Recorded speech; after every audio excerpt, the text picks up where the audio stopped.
E pluribus unum, that's Latin for out of many, one, is the traditional motto of the United States and printed on the dollar bill. Out of many, one is also the goal for independent hospitals and their boards who merge into larger health systems and may face the challenge of maintaining safety and quality standards that are no longer just their own.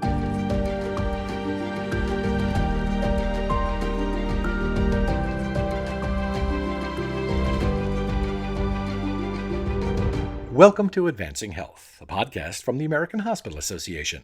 I'm Tom Hitterly with AHA Communications. Valley Health System serves a sizable patient population in Virginia.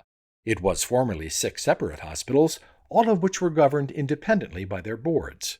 In this Safety Speaks series podcast, hosted by Sue Ellen Wagner, Vice President of Trustee Engagement and Strategy with AHA, we hear how Valley Health System rearranged its governance system to overcome the hiccups of its growing pains and ensure that patient safety standards were kept up across the board. Thank you, Tom. Joining me for this podcast is Harry Smith, Board Chair of Valley Health System in Virginia and member of the AHA's Committee on Governance. Welcome, Harry, and thank you for joining me. Thank you, Sue Ellen. Happy to be here.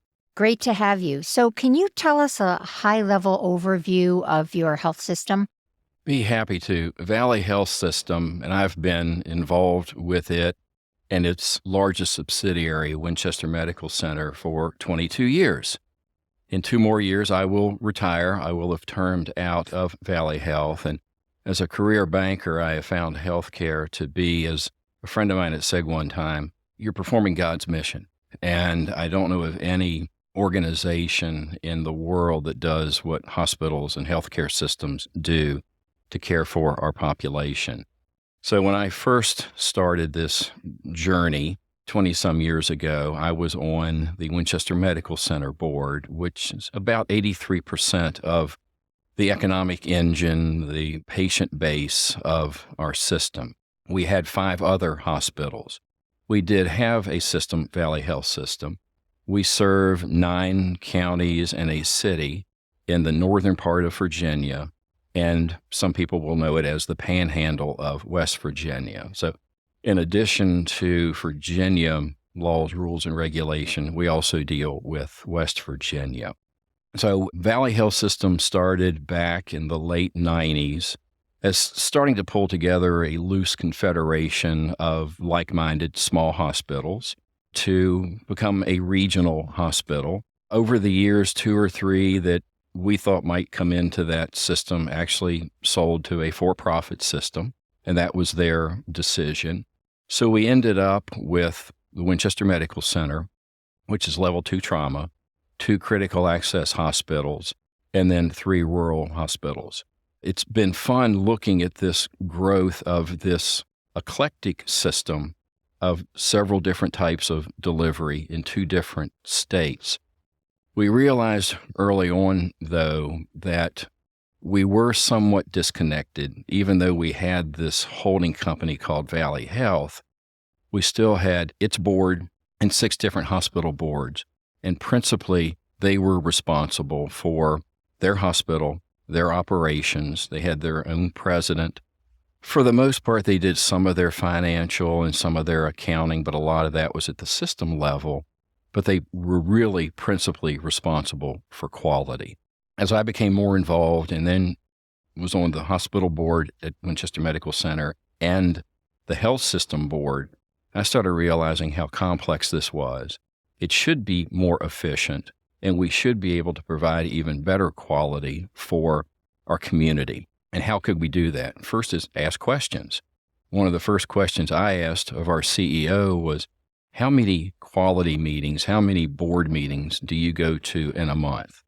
And it was astounding, because remember, we had a quality hospital board meeting for each one of those, plus the system, and he was attending all of those. And each one was handling quality at a high level, but with its own standards. You can't take 6 hospitals that used to be independent and overnight put them all under one system and say to their executive team and to their board, you are no longer independent. So that took a process of moving more functions to the system, which we started really with finance and then audit. They then were principally quality. Then it was, we've got to standardize quality. So Valley Health System hired its chief quality medical officer at the system level that then started working with the individual hospital presidents and their vice presidents of medical affairs to begin that process. As it started, we still were meeting a lot. And I'm not sure really moving the needle as positively as we wanted with quality. So we then visited several systems, worked with consultants on how do we do this better. And what we came up with, what we did was Valley Health System then became the sole member of all of these separate hospitals. So we then evolved into one board, Valley Health System, which is the sole member of the 6 hospitals with one board.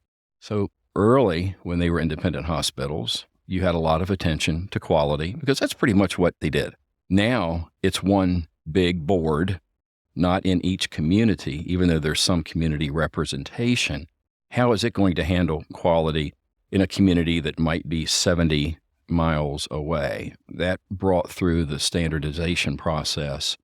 And we did that at the Valley Health level, kind of just doing what we used to do, but now instead of 6, 7 boards, it's one. Still wasn't working as well or as efficient as we thought. We then decided to form what we call QMAC. It's the Quality Medical Affairs Committee, which has the full authority of the board. The system board meets 6 times a year. Credentialing occurs more than 6 times a year. And we said the hospitals have to exist for credentialing. You just can't disband a hospital. It has to have a board. Well, its board is the Valley Health Board because it is a sole member-owned hospital. So representatives then of each hospital, their vice presidents of medical affairs, their lead administrators, their chief nursing officers, key physicians, serve on the QMAC, Quality Medical Affairs Committee, which has the full authority of the board, and it meets monthly. And it has full authority to do credentialing, to review all quality indices, KPIs, and we then at the Valley Health Board, when we meet that 6 times a year, we'll open our meeting, we'll have a consent agenda. And let me go back, if I might, because in one of this morning's presentations talked about the board's priorities. As days and days and years ago, it may well have been finance.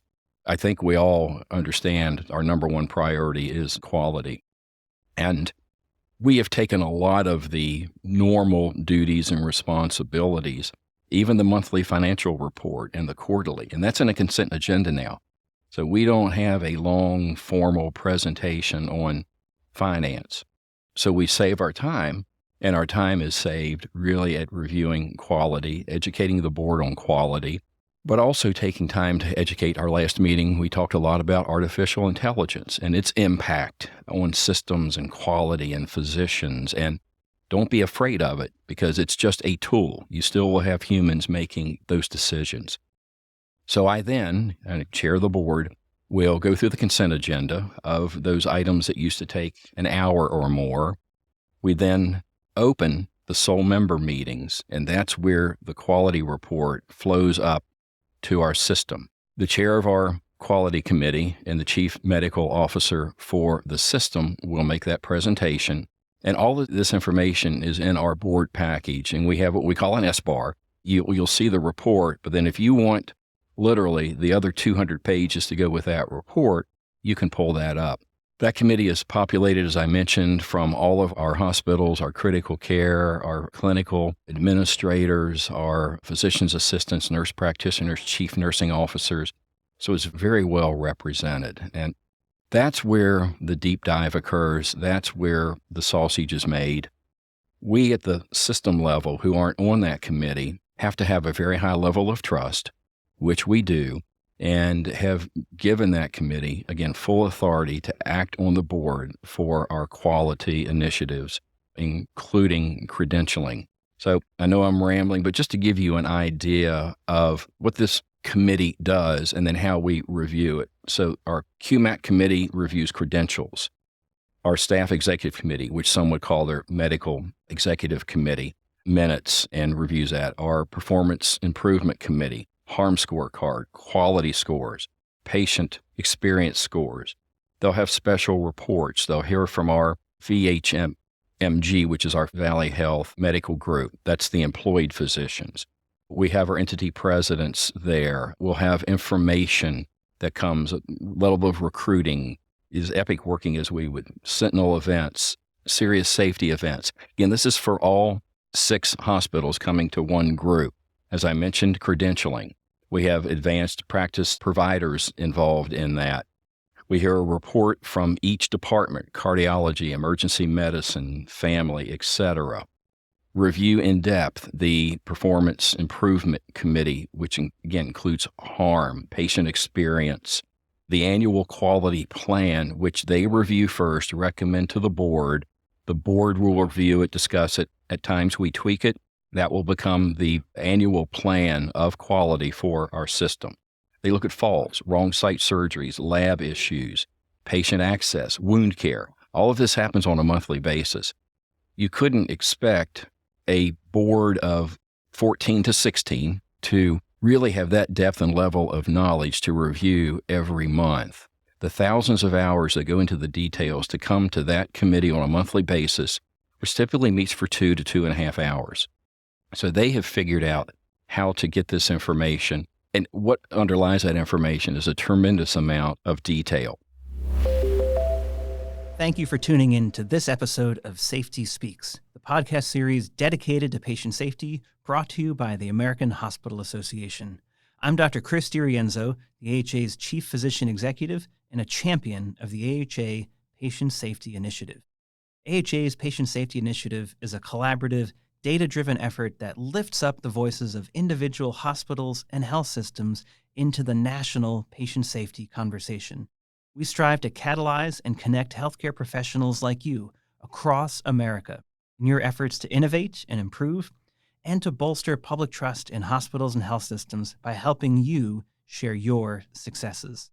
For more information and to join the 1,500 other hospitals already involved, visit aha.org/patient safety, or click on the link in the podcast description.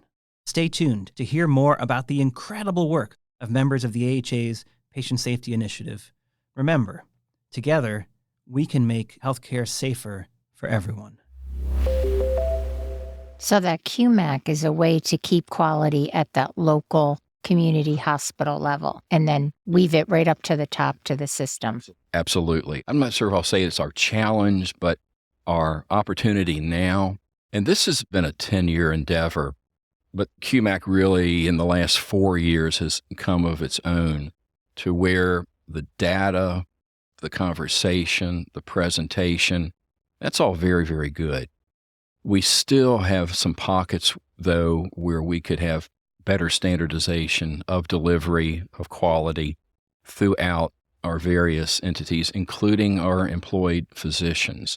That's really the drive right now. We started in 2017 on a journey called High Reliability Organization, which is comprehensive, expensive in the short run, but will be very beneficial in the long run. And it's a journey that never ends. I think I've mentioned to you before, this really came from the Navy. And what does that mean? It means what happens 100% of the time should happen, and what shouldn't happen 100% of the time doesn't happen. And that's not easy to do. But if that is your goal, if that is your mission, if you know that you want to do everything right, if you don't, you correct it, you learn from it, and then you have to have those standards across the system that everybody is operating in the same manner. And that's where we're finding still a little bit of some variables. The last thing they look at, and the most important thing that QMAC presents to our board then, would be our dashboard, our KPIs. This is approved. Our quality plan annually originates from this committee representing all of those constituents I mentioned earlier, comes up to the board, and is presented twice. Once, okay, here's what we think. You all chew on this for a month or two. We're going to come back and then receive formal board approval for our quality plan. In the last 3 years, the board has made a few tweaks. They've never just blindly accepted the QMAC report and quality plan. An example would be the mortality index. We were doing really, really very well on that.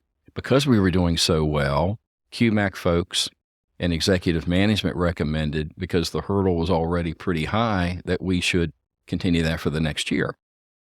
Board members said, we think you need to raise that. You've already obtained this level. And they go, yeah, but this is a great level when you look at peer. Yeah, but we think you can do better. And they exceeded that. Commend you for that. That's amazing. Thank you. And they did accept it. So currently we are looking at, and this is where we had a tweak, the mortality index. We look at whole house infection. We used to just look at sepsis. They made the change. I asked our quality medical officer, tell me what this whole house infection is. And he goes, well, it's a new indices that CMS is looking at. And sepsis, we've got a pretty good handle on that in our system now. So we're now looking across the whole system, i.e. the whole house, at all infections, not just sepsis. If we would see sepsis crop up, then we certainly would put a shining light on that and give that more attention. We are looking at average length of stay. We think that is important, which ties a little bit into, and we still have operating margin. And then last is engagement, employee, outpatient, inpatient, ED, critically important to us. What people think about us, how do they feel about our quality, and we take that seriously. These are our major dashboard KPIs, and really only 20% of that is finance. You might say a little bit of length of stay is tied to finance, and I will tell you a decade ago, 60% would have been financial indicators. Now it's 20%. And the rest is quality, or most of it. Most is quality, and again, working through that socially, politically, again, when you're realigning boards and duties, and we're wanting to get to a point where you never will get, and that's 100% perfection. But if that's your goal, and if you can continue to improve on that goal, tweak it as you get there, then I think we've done our job. Absolutely. Wow.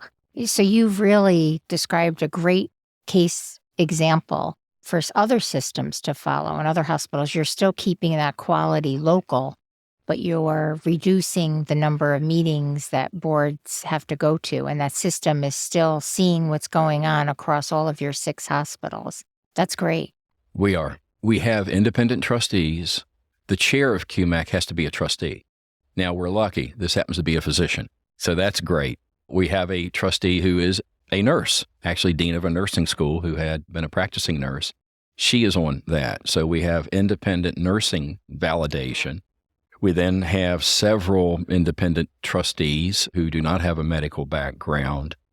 And we now require that members of the board who are not members of QMAC mandatorily have to attend at least one meeting a year. Because in one of our surveys a couple years ago, members said they weren't sure that we were meeting our quality commitment. Those on the committee were going, what? So you just weren't transferring the information more broadly. And we were bringing it up to the system board, but we were bringing it up through, a monthly meeting report. But some probably weren't going to that S-bar and reviewing those 100 or so pages, nor should they. They were newer, learning how to trust this. Is it really working as we think it should? One way to get that is to have the experience of attending that meeting at least once during the year to really see what these very dedicated professionals are committing to and doing to continue to strive to improve quality to, again, that 100% level. It's a very important step to make sure that all your board members are knowledgeable about what's going on and understand. And I also think it's pretty phenomenal that you've modified the way your consent agenda is done and you're talking more about quality. We talked earlier at the AHA annual meeting at our age-friendly and quality and patient safety program, how it's so important to have quality be front and center of your board members. Any other words of wisdom for other boards in terms of what they should be focusing on quality and patient safety, or how they get buy-in to make some changes to their board structure and how they should be talking about quality and patient safety? I think the first is don't be shy, that you don't know everything. You may not have a background in healthcare. That's where I think most of the apprehension might be. You have to be comfortable in giving up the perceived local control. You have to develop what your community, what your structure that will work for you and it. And I would say this would be more for those trustees that don't have that quality level of background. It's okay to ask a question. I mean, I'm a banker, and I've started this years ago going, how many meetings do you attend? And why are we spending so much time on this? And why aren't we doing that? Getting involved in organizations like the American Hospital Association, attending meetings, listening to peers, best practices. It really does help with efficiency, effectiveness, and it's okay to ask that question. It might not work for everyone. That's okay, but you can improve what you're doing in every single instance and circumstance in every part of this country if you just aren't comfortable with the status quo and just ask why, how, and maybe we can do things better. We found that you can. Well, I think you've provided some great insights for our listeners, and I want to thank you for joining me. Thank you, Sue Ellen. Thanks for listening to Advancing Health. Please subscribe and rate us 5 stars on Apple Podcasts, Spotify, or wherever you get your podcasts.